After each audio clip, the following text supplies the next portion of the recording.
My name's David Flagg. I was born in Gainesville in 1937, almost 84 years ago. So I've seen a lot of changes in what we call the Ichetucknee.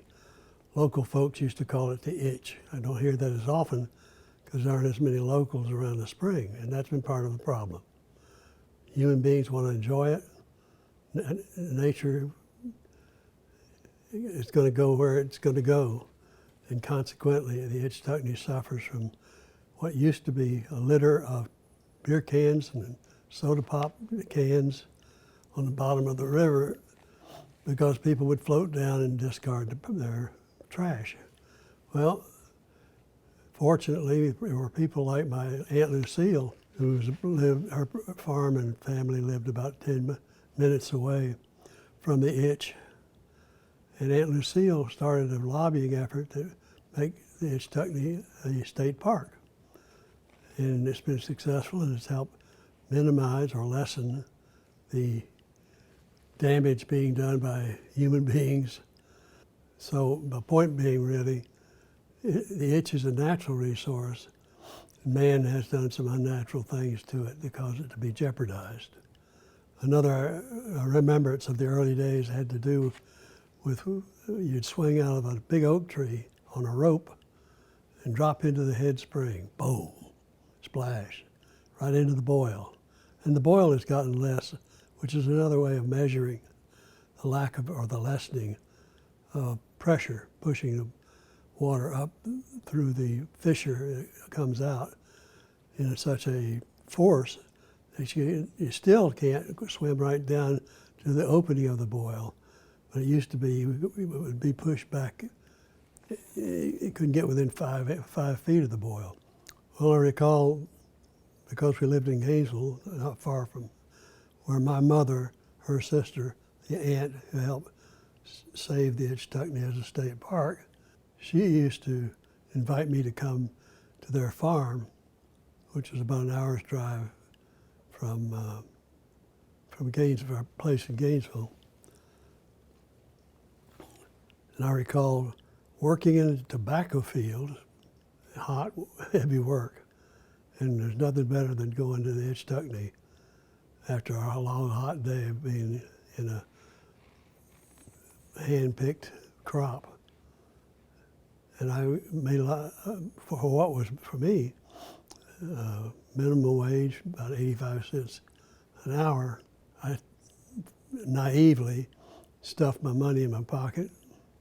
We went to the Itch.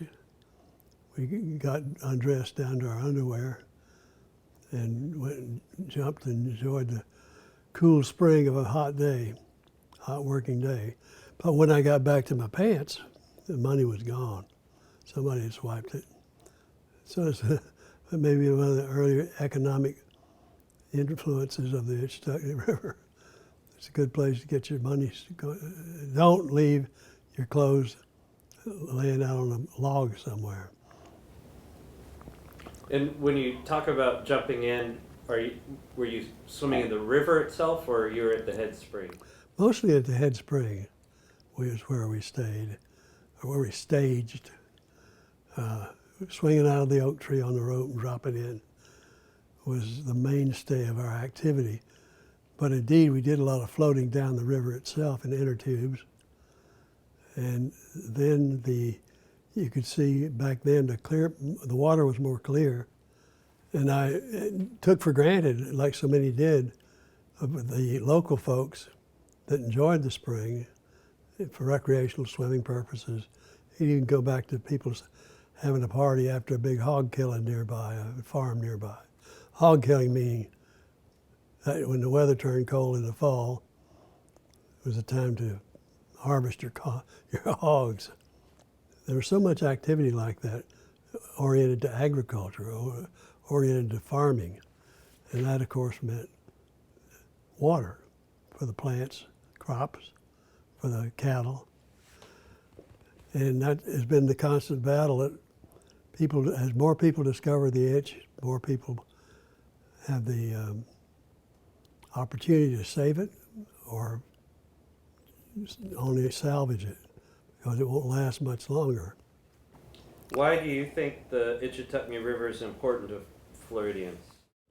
Well, it kind of boils down to the point that since all our springs, and particularly the Ichetucknee, rise from that mother of all springs, the aquifer.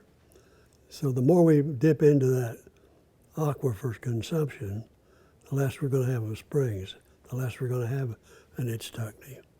Already we can show, and as I learned as a member of the board of the Suwannee River Water Management District, already water is being pulled from west to east. The water's pulling away from the Ichetucknee area and going toward the area of northeast Florida, from Savannah to Daytona. There's also already a drawdown. We can see we're losing water because of consumption, human consumption primarily. Agriculture certainly is important, very important. As much as water, we've got to have food. When you go to have food, you got to have water to raise it. So there's a balance that has to be constantly sought for saving our water resources, conserving our water, our Ichetucknees of the northeast Florida area. And that requires doing just what you folks are doing, public education about the value and the fragility of our springs and of our Ichetucknee. The more people know about it, the more they're going to come, the more they're going to want to come, for the same reasons white settlers found that part of Florida, and agricultural needs and the enjoyable recreational swimming. And two, it's always been fascinating to me. I recall as a boy swimming in Rose Sink, which is a feeder into the Ichetucknee. Rose Sink was a large sinkhole with a lot of good water that came from the Rose Creek back toward Lake City. And that was seeing mullet swimming in Rose Creek, which was miles from the head spring to the Santa Fe River, to the Suwannee River, and all the way into the Gulf of Mexico. That far mullet had swum up that waterway. And that was, I still see that occasionally, but not to the degree that it used to be, that the mullet loved the itch also, enough to make that journey. What kinds of other interesting activities around the river in that area do you remember besides swimming, canoeing? So I'm thinking, I've heard of weddings being there and baptisms. Do you have any memories of that? Or you can talk about the family reunion that annually was on the river.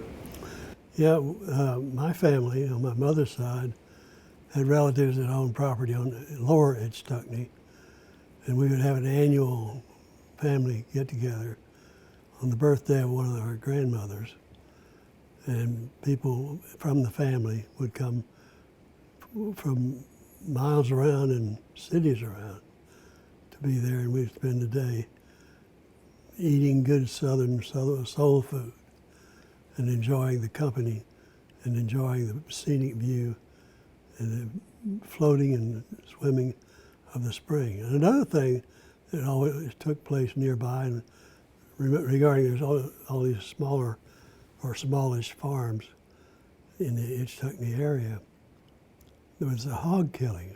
Yep, hog killing. You wonder how you get your bacon? Well, you raise hogs and you butcher them, and you place them on the market, as well as your own family consumption.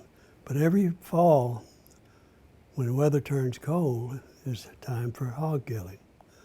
So people would again come and share that experience, so to speak, but it's all part of their way of life, living off the land.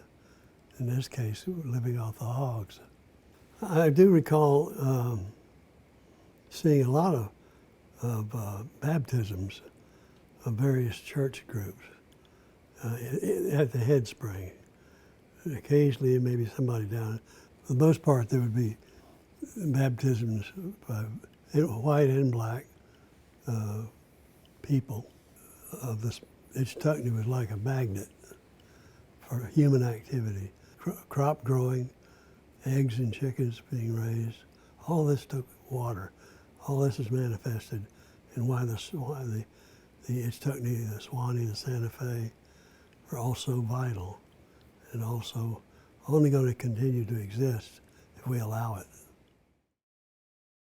Can you tell us some of your experiences as a legislator with water and springs conservation, the challenges and some of the things you face that might be important for people to understand about legislation and conservation? There again, we need to recognize the constant requirement of our populace to know about our water resources. When you think about the legislature, it's divided up by 120 House members, 40 senators, for 20 million people and more during tourism season. People from the Miami-Dade area, Palm Beach, Broward, Orlando area, even the Jacksonville area certainly nowadays, those people just have no idea that Florida exists in the form and manifestation of the Ichetucknee River. You think about Florida, most people, particularly if you're sitting in a cold winter day in Ohio, you want to head for Florida. Well, most people think you head for South Florida. So we've got to doubly inform and educate not just our local legislators, but the legislators throughout the state, particularly the ones in high urban areas that have no idea about what natural resources exist, how long they've existed, and of course it begs the question, how much longer will the itch exist? Exist. So more people, more of a challenge to educate people. And we've got to balance the recreational aspects, the farming aspects, with the justifiable Florida. And that can be done, I believe, through constant education. So as much lobbying that can be done of our legislature, the better. I recall the Florida Forestry Association having a campaign that 2 words, think trees. And they didn't realize, again, the guys and gals from Miami-Dade and other South Florida urban areas didn't realize that timber and wood products are second only to citrus and cattle in Florida. All of this is bound together in a appreciation and an obligation that we have to keep the Ichetucknees of the world, of our world, viable, safe, and secure, and available. When the state made Ichetucknee State Park, part of the management principles was limit the number of people on the river, which was a good idea. A lot of people didn't like it, said, no, you're blocking my access to my state park. Well, that's true. And if we're going to save your state park in the Ichetucknee, it's going to have to be rationed. And the rationing should be people coming to swim. Our scientists, and particularly the hydrologists at the Suwannee River Water Management District office, are very acutely aware of the water quality demise in the Ichetucknee. They take part of their job description is taking care of monitoring the quality of the water in various points down the river, from the head spring and nearby Blue Spring, which is really technically hydraulically separate. But if you go down to the Ichetucknee, you'll see the opportunity for people to not use as much nitrate in agriculture, to be more conscious and aware of what the hydrologists know as reality, and people not paying attention to what their Paul Revere ride to, instead of saying the regulars are coming, you say the developers are coming. Well, the developers aren't really that much of a cause, but farming is, and agriculture is the biggest threat. But the people in the area realize that, and they're trying to join forces with conservation attitudes, particularly with the water management district. The Nestle's and the private bottled water people they don't consume as much as you might think. Again, agriculture is the heart of it. Some people ask me if I think the water management boards are completing their function and their purpose, the purpose being a statewide referendum, statewide vote to create 5 water management districts in the state of Florida. The Suwannee is probably the most coveted because, again, of its concentration and amount of water in that area. So, and those board members, by the way, there are 9 of them on the Suwannee board. Those 9 people have a great amount of influence and say so about the future of the water and listen more to the conservationists. They both want the same thing, and cooperating together they can. I found the Suwannee district extremely concerned and desirous of wanting to be a part of saving Ichetucknee and its surrounding springs. That can't be said for the water management districts down in Miami-Dade and Tampa Bay area. As you can see, you only take a look at downtown Tampa or Palm Beach in that area, and the development continues to go and grow. Permitting process needs to be tightened, but it's political. There's a political dimension to it. I think a lot of times we need to hearken back to the role water plays in our evolutionary process as humanoids. People contribute not enough as to the spirituality of the sound of water flowing, particularly if you're camping, as many people have and still do, nearby the itch, and enjoy hearing that water, feeling that water, and healing from that water, spiritually and physically. I think if we could synchronize that body water with natural flows like the Ichetucknee, we'd be better off. And we'd be saving Mother Nature's life as well as our own. There is a spiritual dimension and a physiological dimension, in my opinion, that should influence humans to treat water and treat the Ichetucknee, how to save itself instead of fouling our own nest. No pun intended about tying in, but hanging onto that rope and swinging out over the boil and dropping down into the head spring. And I remember turning over, so I'm looking up and seeing where the surface of the water delineation and me being under it looking up, not down, and seeing how clear it was. I could see that oak tree and that rope swinging out for the next guy or gal. and realizing that God made this, whatever we call God, or spirituality, the Great Spirit. This is part of the creation that we all enjoy. So it's up to us to save it, use it properly, and use it naturally as the Great Spirit intended.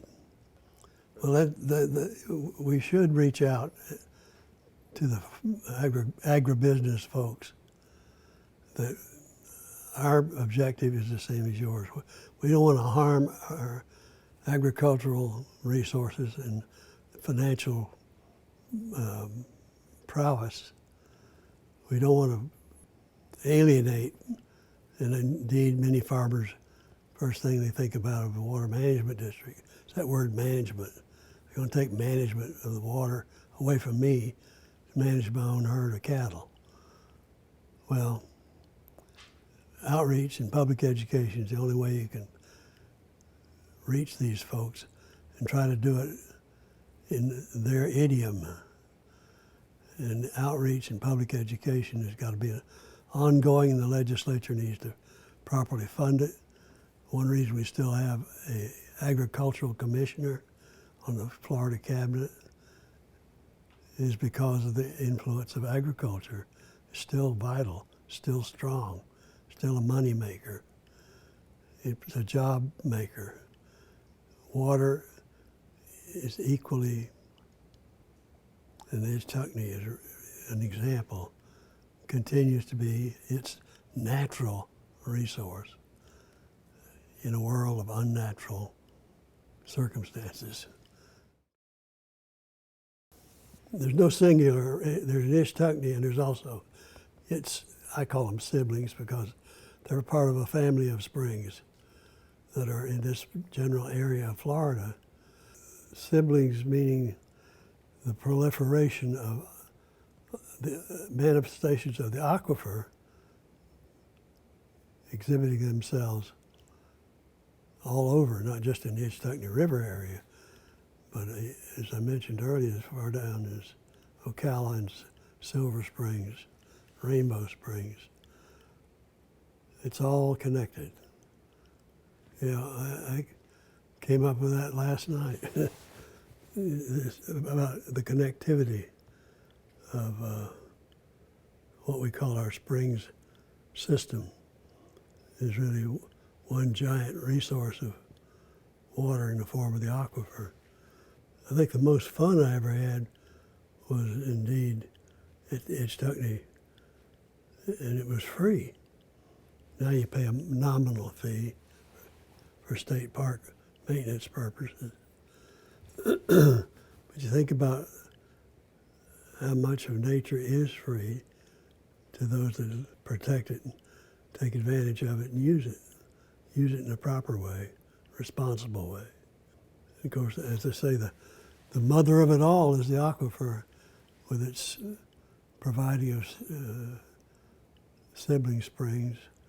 You used to see a lot of artesian wells in that part of Florida more than the other because artesian wells would be available to the farmers raising livestock, in particular pigs, as well as cows and milk.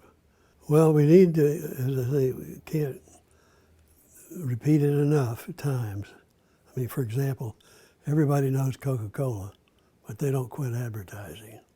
Well, the Ichetucknee Alliance has got to maintain that same sort of attitude. We've educated people, here's the data, here's the proof that we're losing it if we don't act soon.